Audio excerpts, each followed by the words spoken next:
I'm Lee. I'm a New Zealander who lives in the East Riding of Yorkshire in the United Kingdom, and this is my podcast about my handmade life. You can find me on Instagram as Louleigh_, on Ravelry as Louleigh, and I have an Etsy shop where I sell knitting accessories, bags and notions cases at Shop Louleigh on Etsy, but you can find links to all of my online places at louleigh.com.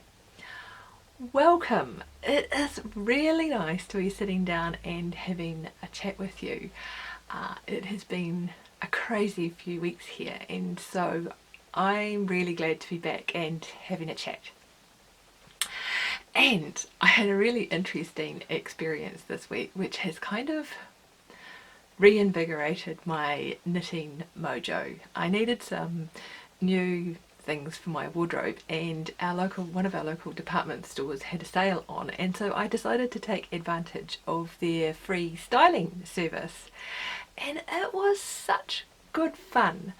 The stylist and I had a chat about me and my lifestyle, and I sipped coffee while she wandered around the store and picked some things out, and I tried on some things that I wouldn't have otherwise picked up. She was so enthusiastic about my knitwear, and she styled some of the pieces that she'd bought in from the shop floor with things that I'd been wearing when I went in, and so I think I ended up with some things that I might not have picked up myself, but I felt really good in. But it sort of reinvigorated my knitting mojo and my enthusiasm for the cardigan that I'm knitting, because that will go with my new things. Yeah, it was just a really nice experience. I find large stores and shopping kind of daunting, and so it was nice to have someone else there who just narrowed it all down to about 20 items, from which I just picked a couple. So yes, on the back of that I shall carry on and talk about knitting. And today I am wearing my Markley, which is a pattern by Susan Doherty, and I knitted it in some Skein Queen yarn, and I'm wearing a curl, which is a pattern by Hunter Hammerson, and I think I knitted this in John Arbon Viola, and this is my shawl woggle that I made myself. Yeah, there was a tutorial on YouTube, and I just makes quite a good little fastening for my curl there. Before I launch into the knitting, I just wanted to mention that I have released some limited edition bags. These are the only bags I'm going to be making this year. They are a one-off, and I still have some of them left in the shop. So this is one of the prints that I have left, and I really like this kind of sort of walk in the snow. It reminds me of that walk you have when you're after Christmas dinner, when you've all been inside for far too long. Yeah, and you can see all the knitwear and the coats and things that they're wearing. So I still have some of that print. It's got wax cotton on the bottom, so it's got a nice sturdy bottom there. And I still have, this one is my favourite, I think.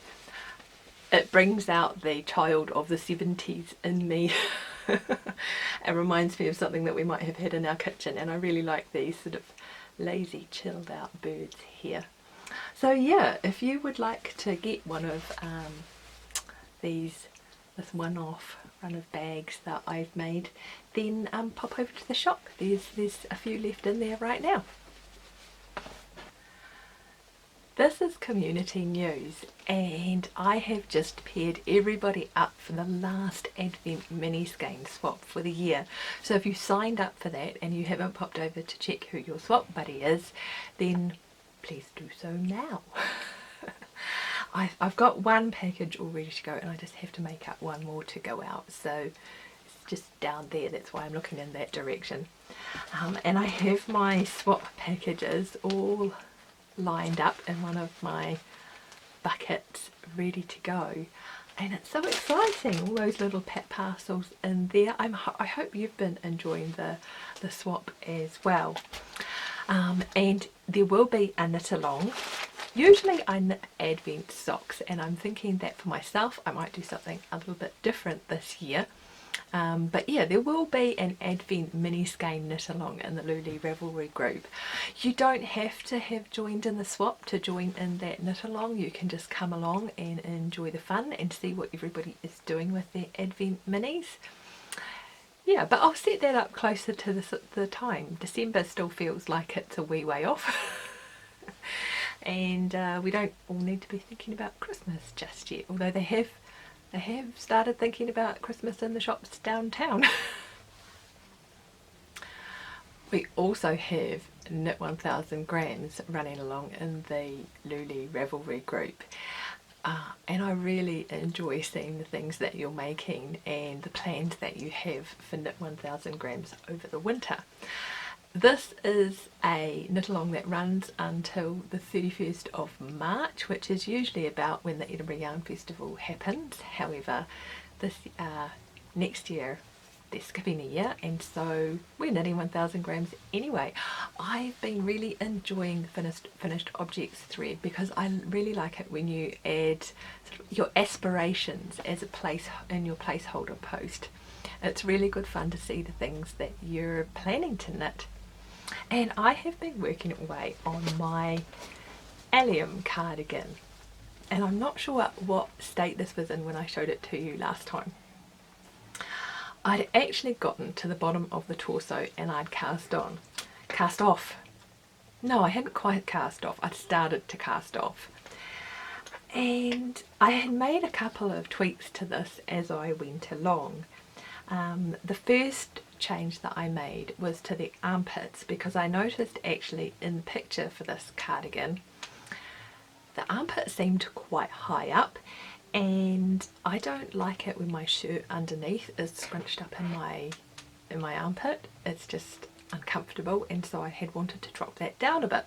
So I just added in a few rows on the hoof, and I had also put some waist shaping in at the back, just on the hoof as well. I didn't do any maths and I didn't use a ruler or a tape measure.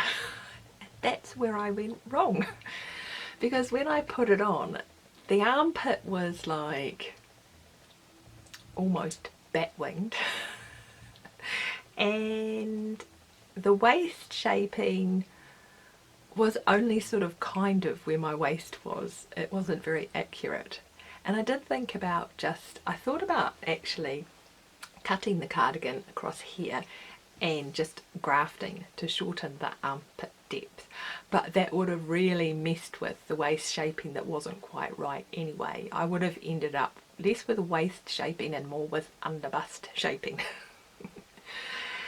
Anyway, so I decided that the best thing to actually do was to rip it back, use a tape measure and get it right. So this may in fact be a lot smaller than it was when you saw it last time, and I have this section, this front section on the needle here. It just looks like a big scrunchy mess of knitting.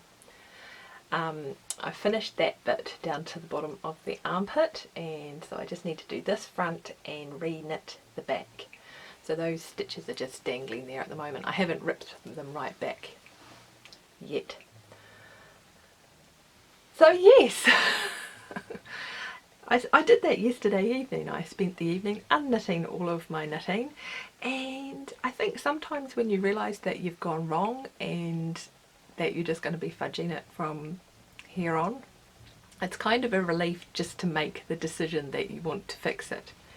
So yeah, this year seems to be the year for me to wing it, realise I've got it wrong and rip it out. But I'm really glad that I did, because I think that this is just going to look a lot nicer for that bit of, I don't know, sensibleness. That's not a word, but hey ho. So yeah, that's where I am at with the Eliam cardigan. And as I say, I'm really excited about that because it's going to go with the new things that I got this week, and so I'm really excited to finish it. I also had a shift around in the factory last week, and my Doodler shawl that I started in, I think it was June last year. I think this was a Knit 1000 grams project last year. Now it really is a knit 1000 grams project. Oh, I'm partway through a row. That's not good for looking at it. Never mind. So I started this with some leftovers. I had some quite large leftovers from another shawl, and I'm knitting it as a gift. So I had knitted one shawl in these colours for Mother Outlaw. I hope Mother Outlaw's not watching, because this is supposed to be a surprise. And I thought what I would do is to knit another shawl using the leftovers. I had to supplement my leftovers, and let her and her sister, who wear similar colours, choose which one they'd like, because I think the Doodler is quite a statement shawl, and the other one that I've made is less of a statement, and I think that one will probably, they usually work things out between themselves and decide what they like. So I'm going to parcel them up to, I'm hoping to get it ready for Christmas, and I'm going to parcel them up together, and they can open it together and then choose which shawl they'd like. So yes, for the main colour in this section, I've actually used 2 of the leftovers, and I've knitted with one and then alternated the 2 colours together and then knitted with the other colour, and I kind of like the way that has made the colours undulate like that. So I am using some Eden Cottage yarn, and then I have this really pretty colour from Homespun House, and then I think this one is Hedgehog Fibre. And then when I was at Woolfest in Cumbria last year, I picked this up to do the edging with, and this is, what's the name of this lady? Sheep on Mars. So yeah, that has been really good fun to pick back up and just to carry on with. The Eliam Cardigan doesn't have a lot of shaping or interest, so this kind of just engages my brain a bit more. In a fun way, not in an over-exerting, taxing way. So those are my Knit 1000 Grams projects, and I just feel really inspired and enthusiastic about both of them.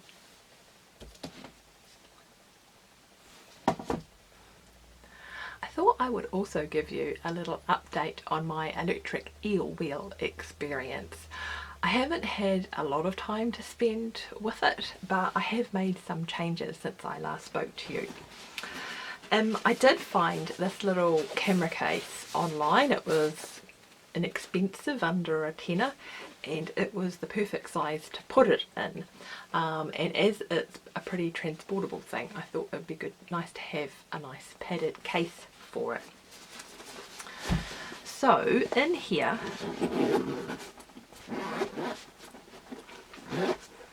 I can basically just fit the wheel, the fibre and my battery there. I've spun over a bobbin now, and I haven't needed to recharge the battery, which was just an old one that the hairy man gave to me. So yes, so I've been spinning this peach coloured fibre, and let me talk about the accessories that I have to go with. I have accessorised my electric eel wheel.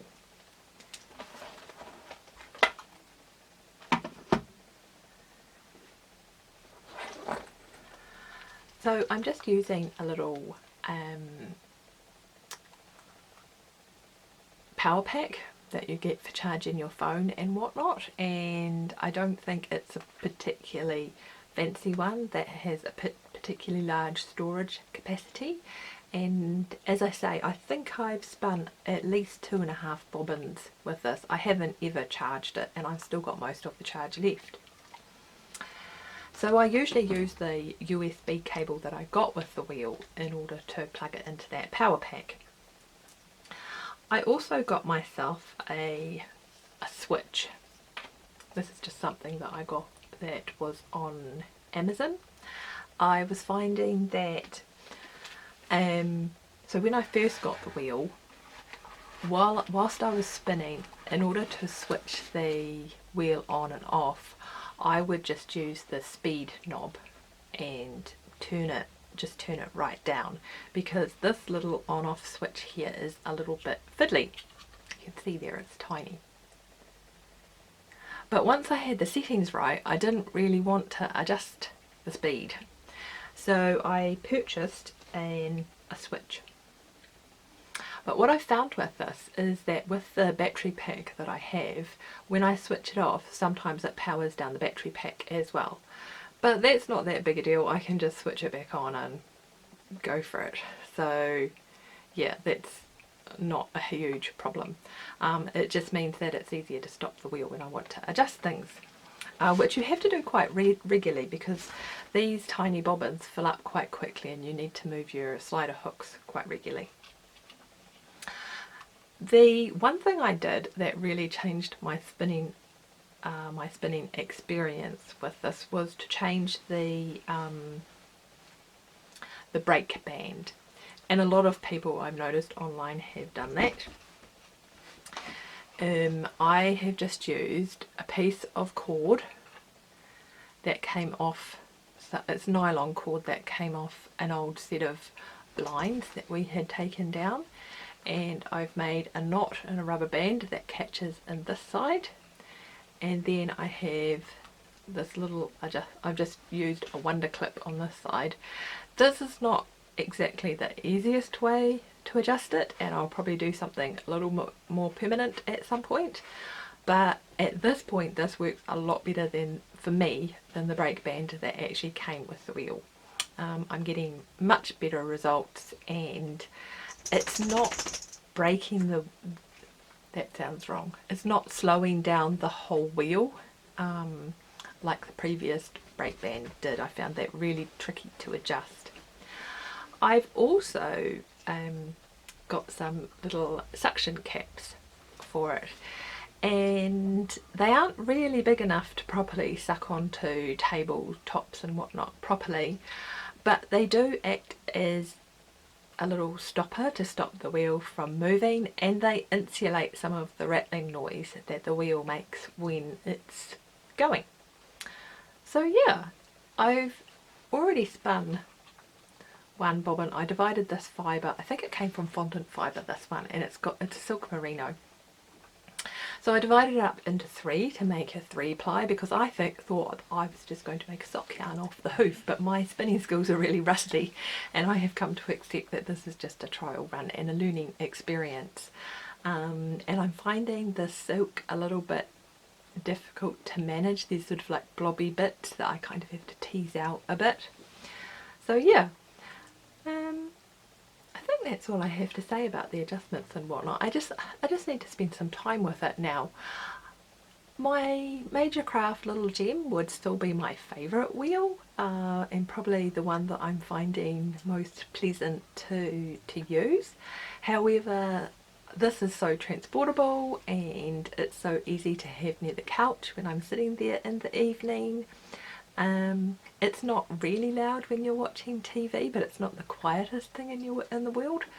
So yeah, it's good fun, and I think I'm getting to grips with it now. I'm actually really excited about my focus for the next couple of weeks. It's, mind you, when I say it out loud, it might not sound that exciting.